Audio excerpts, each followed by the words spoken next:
conducting a course today called Estimating and Bidding Construction Contracts. And the idea is to go after contracts. Caltrans is the one sponsoring this course. GCAP Services and my firm, Renard E. Moore and Associates, Inc., as well as several others, are teamed up in providing this, what they call DBE, Supportive Services Contract. So as we go through it, what we just want to do is to be able to share with you the kind of thoughts and comments. The agenda. Well, first of all, we want to do the welcome and the intros, and we certainly have done that, and you guys are here, so that's a plus. We get an A so far. The basics of estimating and bidding are what we're after. Simply want to be able to give you the basics. There's a lot of complex issues, forms, nuances, experience, but if you get the basis, then you're off and running. The spreadsheets of estimating software we're going to talk about. We won't go into detail, but there is software packages that do what many of you have done on the back of an envelope or even in Excel. And all of those can work. And we'll talk more about how retaining records becomes the key. The history of how you bid, what you bid, the assumptions you use are very key. And the more history you have, the more you can build upon that in your future bids. Prevailing rates and labor burden, we're going to give an example of that. Very complex issue in many regards. The example we're going to use, you need to make sure that for your particular bidding, your particular location, that you update the financial information to be relevant for your particular bid. Takeoffs and calculations. All of you, the basic thing is that you have specs provided by the owner of the project. There's plans in addition to the specifications, and then there's standards. There's standards that has all the traditional kinds of relationships and specialty requirements that are used in contract after contract, but that are then updated by your particular specs and your particular set of plans. Takeoffs and calculations are a way to look at those docs and to pull off the right estimates for your bid.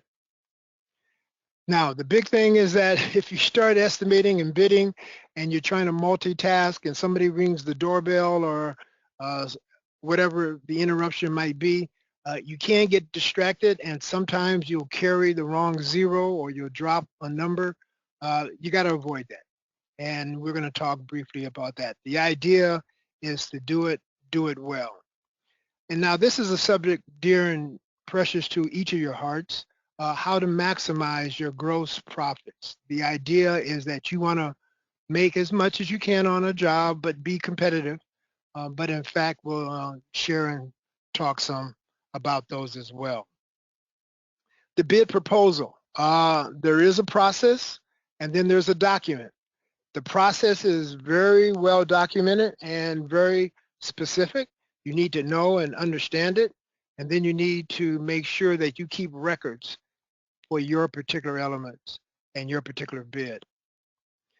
There is a thing called change order. Nothing's perfect. Plans or specs aren't perfect, and there does come a time to be a change order that's agreed upon by the owner of the project and the contractors, and you need to get those in a timely manner and make sure that those kinds of things are approved before you extend yourself and overcommit. Now, the questions are bidder conferences and site visits important? You've probably all been inundated by a number of email blasts that announce various conferences and site visits.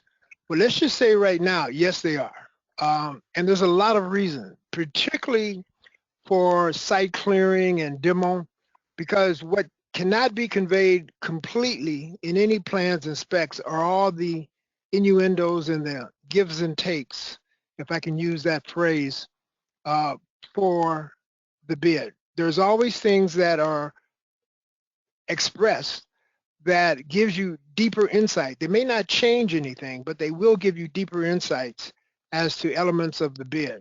And it's valuable to you, And then of course you get to not only listen, but to ask questions and get answers from other contractors as well as from the client. You get to meet contractors and that you might in the future bid as a sub. So what happens is there's this whole element of reaching out through the bidder conference and site visits. We encourage you to do that for each of the jobs you're going to bid. Now, one of the basic rules of bidding and estimating that we're going to ask you to consider overall is to perform what we call a comfortable routine. In other words, there's a process to which you should go that becomes second nature, that allows you to then collect the necessary information, review the necessary documents, make your necessary notes, and then to make your takeoffs and your calculations and your buildups so that you can create and document a full estimated bid, and that bid can be retained and used as a resource in the future. If you find out you won or you lost, but at least you'll know what the assumptions were, and if in the future you find alternatives to trade off higher or lower on certain assumptions, you'll have the documentation to allow you to do that.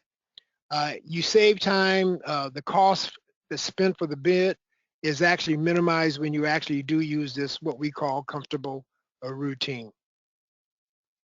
There are pitfalls. You know, if you rush, you usually are going to have a problem. What you want to do is to make sure that, yes, there's 10,000 things to do on the job with the client you have, but making adequate time for this bid so that you can be comfortable that you're giving a reasonable and competitive position is important. One of the big no-nos, of course, is not to read the general and supplementary conditions. Yes, there's always the specs and the plans, but then there could be very special areas, supplemental conditions, last things that came into play that are noted, revisions, all of that information you want to make sure of and get to know way before you finalize your bid. Let's talk a little bit about the software that's available, and each of you have your own way. A lot of times as DBEs, we haven't gotten to the size where the software can really offset what we've been doing so long as individuals, and it's just quicker to do it individually on paper through Excel, in other words. But there are tools, and as you grow, you want to make sure, first of all, what your level of computer literacy is. Is this something you can get a fairly sophisticated program, learn it, and then be able to use it? Because if you're not using it, it's not worth the investment. The idea of it sitting on the shelf isn't good. And then what software are you using now, or are you doing it by hand? These are a couple, they're older numbers and references. There's always new ones coming out, but Plan Swift, Sage, Pro Contractor Estimate are all softwares that are available, at least as our understanding is, and they have various strengths and weaknesses. And you should consider if that's the big takeoff that you're doing. A lot of times the takeoff, particularly if you're an A&E or a consulting firm, it's just a buildup of your labor for the various segments of the work that comes to play. Materials, suppliers become less of a factor. There are softwares, packages that are available for specialty trades specifically as well. Estimating software and computer are just tools. One of the things that we want you to be aware of, and there's a famous saying, garbage in, garbage out. You got to make the correct assumptions consistently, put it into your software, and then there's a chance of coming out in the direction of which you want. Keep in mind the assumptions and settings of the software also dictate the output. So you want to make sure that it's reflecting a parallel to the way you bid on your jobs, not some general setting that doesn't apply or may not even apply to this job. Okay? So what we're going to look at now is talking about prevailing wage and labor burdens. Here's a look at something that's probably going to be interesting to you. It's just the layering, if I could, of the prevailing wage and labor burden. And one of the things that you all know that when you bid these contracts, these are federal funds coming in to the state, and the state distributes them through Caltrans.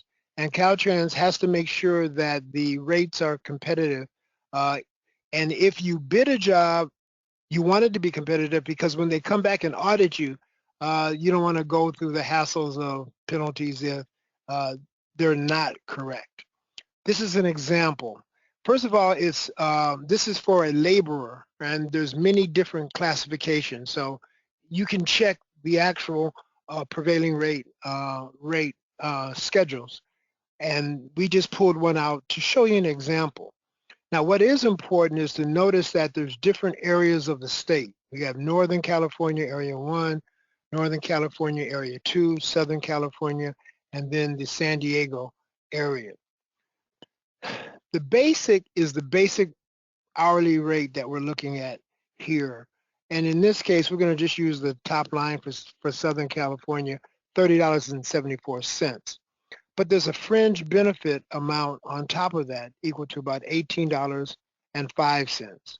So your total base rate would come out $48.79. And it's pretty close throughout the state, but there is some variation. So the key is that base rate plus your next rate or fringe benefits. I'll go back to that. Those two add up to a total base rate. Base rate plus fringe benefits, total base rate. But using the same laborer in the same 4 areas, on top of that, there's taxes and wages. You know, the FICA, all the little things that add up, and 35% may be a good number in general for that.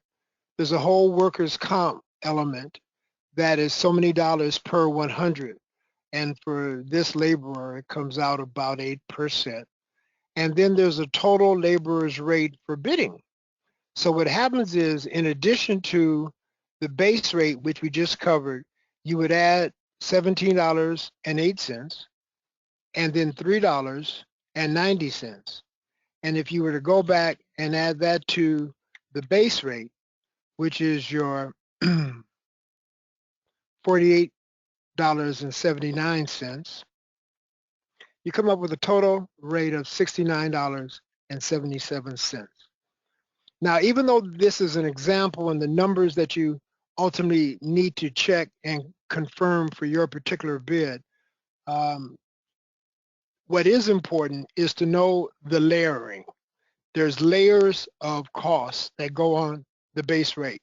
We see the base rate, we see the fringe benefits, we see the taxes and the wages, and we see the workers' comp. And then that gets you up to a whole rate. So anybody who's bidding at less than the whole rate might be taking money out of their profit, because this is the total rate that should be charged and billed accordingly and paid to the respective sources. We're going to kind of push through on this a little bit, keeping takeoffs and calculations simple and accurate. One of the issues that you all have when you do takeoffs, and this is more true for construction than it is, but it's actually true for, people doing environmental studies or what ifs or architectural design. There's amount of what I call, for lack of a better term, quantities that you have to then multiply times some kind of rate. Either it's hours or it's cubic feet of concrete or something, and you have to multiply it times some cost factor and maybe a efficiency factor, and then you ultimately end up with a number that allows you to include in your bid as a build-up towards your total cost. Well, you want it to be accurate, and you want it to be organized and well documented. Being organized is really, really key, and we've mentioned before comfortable routine. Anytime you're bidding, if you can get into a system, it's kind of like a picture. I don't know if any of you follow the National Basketball Association and the wonderful playoffs that's going on with Golden State and Cleveland, and I assume will be happening, although it still could be Boston, but I don't want to step on anybody's toes. I think it's going to be Cleveland and Golden State. They have a routine. They simply come out, they warm up, and they go through the drill. Then they're ready to go, and they play the best basketball in the world. Well, the same thing for you. You have to go in and have a routine, document it so that you can have a process by which you know you've dotted the I's and crossed the T's. And that includes everything from reviewing the specs, the specifications, we call it specs, the plans that are very specific to the job you're bidding. And quite frankly, that just might be a long letter. For those of you that are managers, it could be that you're simply just bidding on a study, and that study would just have a parameter. But you want to go in and understand the equivalent of the specs and plans. There's standards, more so in construction than in A&E work, but there's oh no, there's a bunch in A&E work too. I take that back. But there's standards that Caltrans, and they're on the websites, that are particular. If you're putting in a footer for a 8-inch block wall, there's a standard for the footer, and you need to know that footer. You need to know that standard. Over time, you will learn it, and you can estimate it. If you're putting in 20 feet of block wall, 6 feet high, you can just do a calculation because you've done it so many times. You know what the footer is, what the rebar is, what the blocks are, and what the labor are that go with it. But being organized, using your paper, write down in your notes, all very critical. Organize, documentation, very key. Regardless of our best attempts, plans and specs are never perfect. Everybody strives for that, but as you know, everybody's pushed to get the plans and spec out so that the bid can go on the street, and not everything gets in there. There's changes, there's maybe an error. Nobody intends it, but if you live in the real world, you'll probably see it over the course of your life. But this is what you have to consider. You're responsible for everything. One of the things I tell members of our firm is that you are responsible for everything, because it doesn't really help to try to pass the buck. And contractually, once you bid, it confirms and affirms that you read and understand and have complied with all the requirements, even the ones you didn't read. So any misassumptions kind of lies in your court. Yeah, there's some room for movement. Don't count on it because it's usually not in your favor. Never bid now and ask questions later. And everything is not boilerplate. There are specific variations to even the most standard and boilerplate types of situations. That's why we mentioned earlier, taking the actual site visits can be very useful, as well as the bid conferences to answer questions. Keep the history. You know that even if it was a good bid, bad bid, if you know what you did and what the winner did, then you're in better shape to come back next time and have a winning bid. Keeping the history organized, whole bit. There's all kinds of ways they do this. They do it lump sum, unit pricing, general conditions, time and materials, plus or minus alternatives. All of these are ways that we can bid contracts. You may or may not have come across some of these, but it may be more than one element of these bidding alternatives in your ultimate bid. The lump sum bids, the sum of all its parts. So the bottom line is that all the elements, no matter how you're bidding it, whether you're bidding it as a lump sum or a unit pricing, once you add it up, that is what your total bid is, and you may have more than one element within the bid that covers some of these approaches. Unit pricing, labor times hours, kind of basic. Materials and equipment times some count. If you have one tractor, or if you have one computer that's dedicated, or if you have one gas detection machine, if you have 5 of them, you multiply it times the 5, the cost of, and that's what your bid is. Materials are the same way, whether you're buying rebar, as Ruben does, and he buys lots of rebar, or whether you're just buying paper and other supplies for a more consulting-oriented um, service. A single unit price with production incentives, all the above is what counts. Okay? Unit pricing, we've talked a little bit about that. Labor rates are simple by measuring. Time is risky. God history. God history is the key. Your labor rates, the rates you can set fairly simply. We've gone and looked at some of the full burden rates there. But knowing how many hours it's going to take to get things done is an issue and a challenge and the root of your success, whether you're in construction or whether you're in consulting and A&E type services. Another key factor are suppliers. You got to know, in the case of A&E and others, subcontractors, you got to know what they can do, how they can do it, how their prices tend to be. Do they overbid, underbid? You have to understand all the suppliers, make sure that you can get the needed materials on time, delivered to site at a price that's competitive for you to include in your bid. General conditions and estimates. There's always overhead, supervision, equipment. It's easy to underbid and overbid. There is a process by which federal contracts that have designated money to state contracts will have what they call a ICR, indirect cost rate. So your overhead cannot be unlimited. There's things that are included. There's costs and transactions that are what they call eligible. Some are not eligible, and some are just not allowable.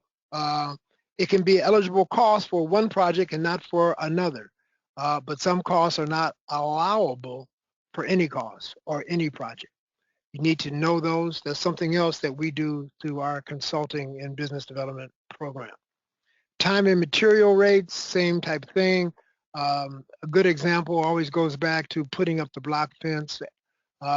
The guys who bid those often know that if you got 20 feet of fence or 100 feet of fence, you can put it in at X amount of dollars per foot. They just have done it enough, assuming the same conditions. Now, if you're on a hill site, that's different than if it's on flat land.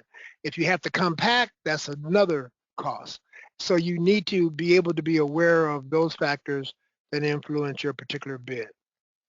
Alternatives, what happens is sometimes in the bids, they give you a what if. Well, there's two approaches that we may want you to do as our contractor, A or B.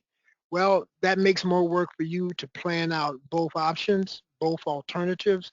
But if they're asking for it, we seriously recommend that you always provide it because they are asking for particular reasons. Yes, it's double work, and yes, they may only pick one of the two, but you're being part of their team, and that's the first step. You don't want to eliminate your competitiveness by not cooperating before the bids are even chosen. And this could be a real factor. You never know. Sometimes those alternatives can make or break a particular bid for the client. They don't always make that clear, but you want to make sure that you understand what they're asking and do your best to accommodate their requests in the format that's clear so they can move forward.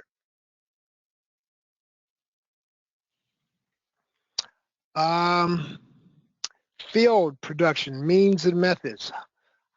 How well do you know your crew? Do you have a history with them? Can you have a 10% degree of certainty of performance once you estimate hours for them to get a certain job done?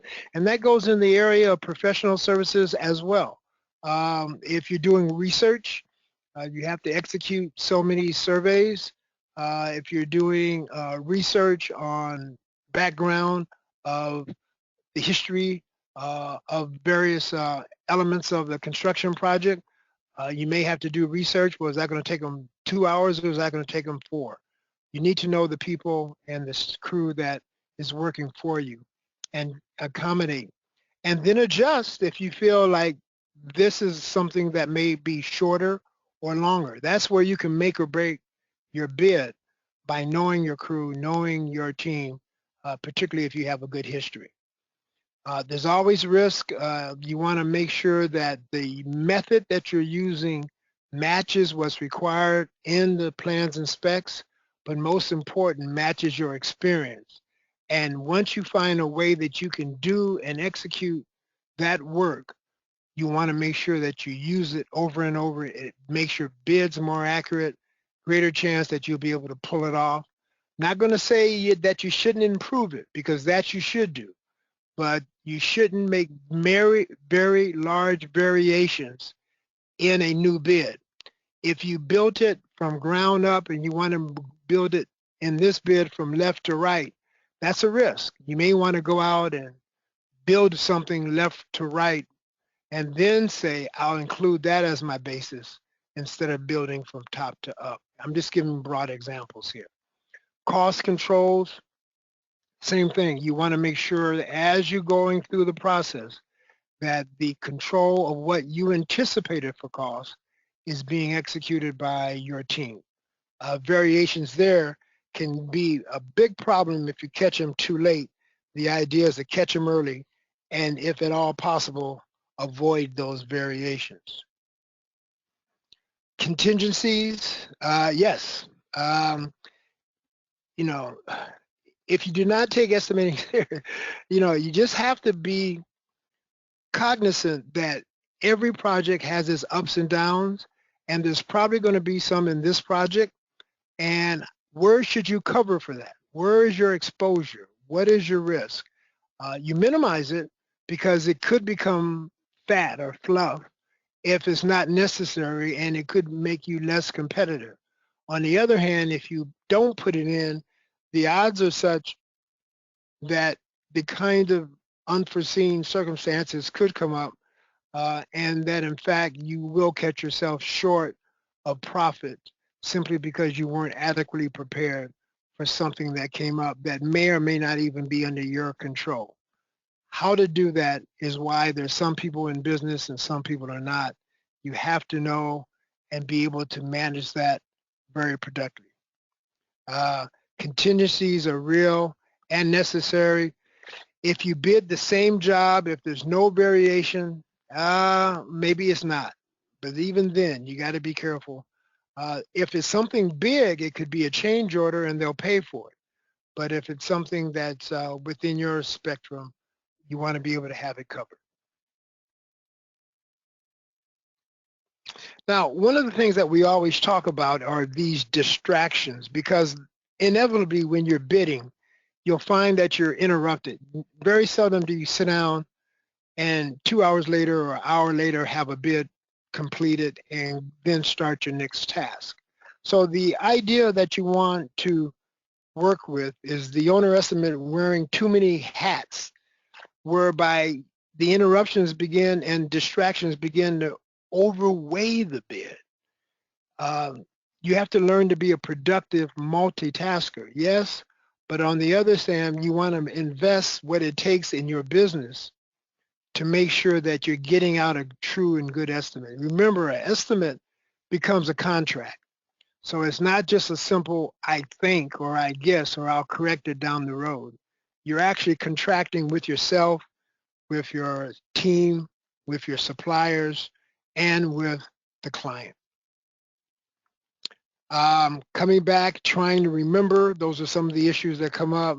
If you don't write notes when you're doing it and you're stopping, when you come back, you may have added overhead, maybe you didn't add it, maybe you put in enough time for the transportation of your field researchers from point A to point B, maybe you didn't. And you don't want to rely on memory. You don't want to just say, oh yeah, I'll remember to do that, because believe me, there'll be 15 things that happen between when you actually make the bid and when you finalize. Get it on paper, make your notes, give yourself the greatest chance for doing a good bid, and let the competition be as it may. Don't underestimate to the point where you eliminate yourself simply because you didn't get a good bid out. Now, this is a topic that I hope all of you are interested in, and how to maximize your profits. And this goes for whether you're an A&E firm or a construction firm. You really do need to know your numbers. And those are a whole host of numbers.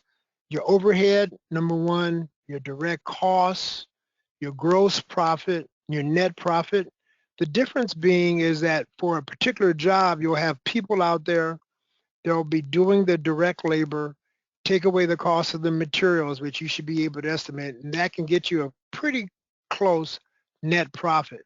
But then there's this whole gross profit. That gets you your gross profit. After you have your labor and your direct costs, that gets you your gross profit. Then after you begin to add your overhead and all those types of insurance and bonds if you need them and other types of things, then you get down to a net profit.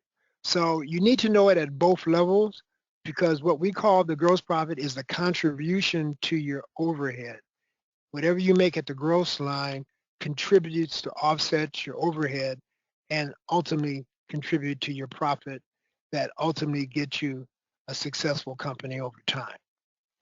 You want to maintain your records. The more records, the better in the sense of detail. Yes, it does take time, but if you're serious about your company and the longevity of it, the investment is well worth it. You need to know your gross profits for future bids. You need to know your net profits, because ultimately that will contribute to your cash flow. Without cash, you can't pay your bills.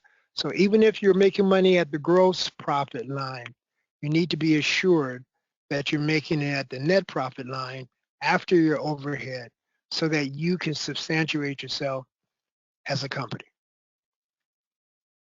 Okay? It's really interesting to me how many people get to the point where they think they have numbers in their head that they've used, and then when you speak with them, they found out, well, they've been using that for 10 years, and the number is no longer accurate. So that's why we say make sure you and update your accounting records regularly and make sure they're accurate, because you want benchmarks, and we all use them, but make sure the benchmarks reflect the true situation for your company. And if you bid off new overhead, remember that changes your benchmark.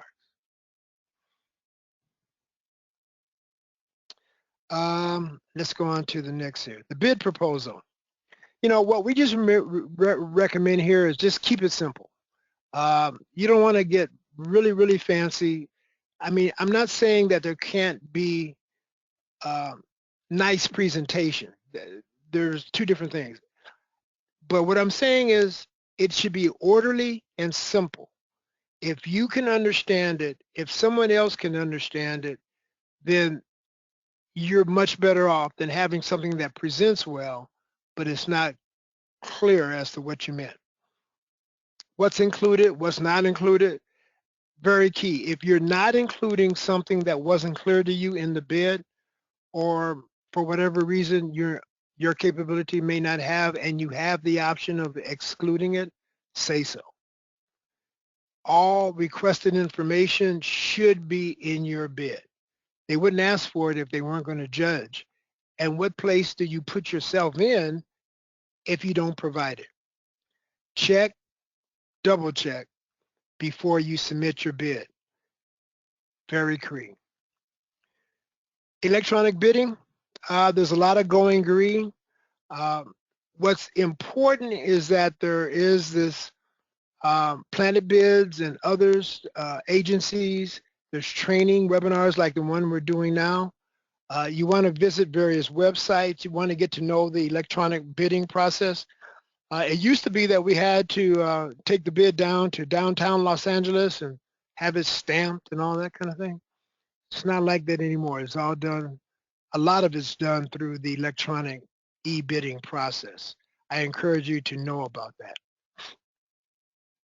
Here's a couple of sites that we're going to talk about, and if you like, I'm going to turn my screen off, and actually I think I'm going to pull up a couple of these just so that you can see them. But that Caltrans Contractor Corner, use this to manage your workload, review the Caltrans is doing in your area. There's a bunch of forms and so forth. I'm going to turn off my screen a little bit and pull up one of those sites. This is a website here. It's called the Contractor's Corner for Caltrans. And I just pulled it up just to kind of give you a site. I hope each of you have been there or are familiar with it. But what it essentially does is give you a number of online services, news, how to contact them, and then the whole A to Z. The important part is that the information that you're looking for, the contracts, the bids, it's a good starting point that you should get familiar with. When you say, well, I don't have time. Well, do you have time to grow your business? I mean, it comes down to that. So this is just one of those sites that I want to pull up. Another one I'm going to pull up right quick is what they call the contract document information. And this is where you can pull up plans and bids. And once again, all of these are going to be shown here. About us, you can go there, you can come back. The accounting inquiries bid, it gives telephone numbers for contact of key sources. DBE, which most of you are, and I hope all of you will become if you're not now. And it just works that it allows you to understand, and it's not going to bite you. It's just one of those things, the more you use it, the better and more proficient you can become in it. I'm going to just go through a series of sites that I've opened up for you. This is the procurement site where you go in and you find the actual bids and so forth. You'll have, as a Caltrans contractor, you'll have an ID and a password, and there's a whole bunch of words about it. But bottom line is you get to log on, and it'll give you, according to a number of criteria, what they call in the past SIC codes and NASIS codes, but by industry, by date, by craft, there's a whole host of information that you can make available to yourself through this procurement process. And the Department of General Services does this not only for the Caltrans, I believe Caltrans is included, but also other projects and services and materials that they have out for procurement. There's a division of procurement and contracts with the Department of Transportation. Very nice sites. A lot of time and money has been spent to maintain these. They answer questions again about becoming certified and a number of tools that you can use, including if there's claims for various situations. The detail of what you can do and how you could do it is there. Once again, I encourage you to know about that, dot.ca.gov. And then you just migrate from one location to the other. If you want to go to online services, working with DOT, all of these are available. These are the zones here, the districts within the state. It's just good to know. Each of those Caltrans districts are referred. You need to know where you are. So I showed you a couple of sites. There's forum sites. There's a couple of others. The Procure site we just looked at.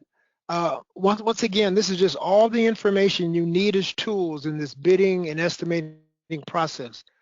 Once you know the system, it's like knowing the rules of hockey or cricket or basketball, whatever you may play, or canasca for that matter. And then you can begin to download into bid packages and agendas. You can hear about the various bid conferences and begin to become competitive because you're more efficient in getting involved in each of these. The bid results are here at this site. We had just mentioned that. One of the sites, the final sites, you can actually find out. That question came up earlier. This is it here. We just saw that bid results. Whatever you win or don't win, it'll tell you who did win. And then we had talked about if you want additional information, if you know the people and talk to them, some of them are very receptive. There's not a requirement to let everybody go through a what if on their bid, but there is ways to get feedback from most of the agencies throughout the state regarding your bid if you are or are not the successful bidder. And do not waste their time and yours, but sincere, organized questions and pursuits usually result in good feedback.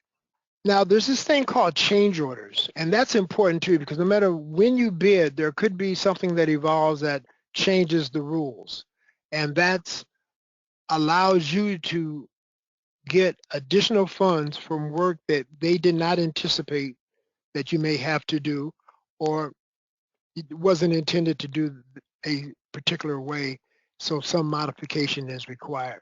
You know, if you don't get them in, if you do the work and then come back and say, oh yeah, pay me because I did it. No, buddy, don't work like that. Let them know in advance. This is something that's different from the specs and plans and standards. You have an intention to submit a change order and you want them to be aware of that. And your estimated time for getting that to them will be X, Y, Z. Be specific, because you want them to know it's coming and they can tell you then whether or not they think it is a change of scope. If it's not a change of scope, then it may be in your required scope that you've already bid it. But you want to do that as early as possible, and you want to make sure that they have their input back to you so that when you submit, it's process rather than approval that you're really looking at. That's the ideal way, in my opinion at least. There's RFI should be the first step. Don't wait until the task starts to ask your questions. Plan 3 or 4 weeks in advance. The critical path is critical. It's the reason they use that term is you want to be on a streamline to get the work done, but you have to be ahead of the curve.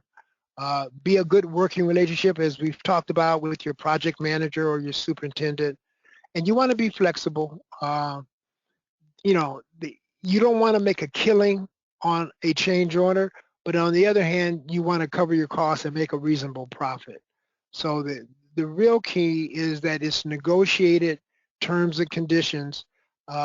You want any disagreement or dispute to be handled professionally by both parties, as well as to be handled and avoid liquidated damages at all costs. Nobody wins under those circumstances.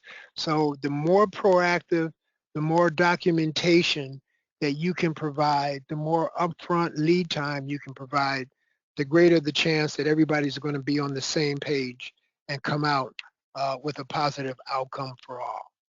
Well, that's kind of what we wanted to cover with you today. We've covered a lot. We tried to be very succinct. What we try to do was to involve some of the intricate detail that goes on, that's on the sites and calculations and so forth. But what is important, that you know that calculation is necessary. You know that the components of base rates and fringe benefits and your overhead and your time and materials kinds of, all those kinds of processes of contracts, as well as building up of burden rates, you know that they're there. So don't go away and not look for them or include them. But the details of how is what you really want to begin to flush out some.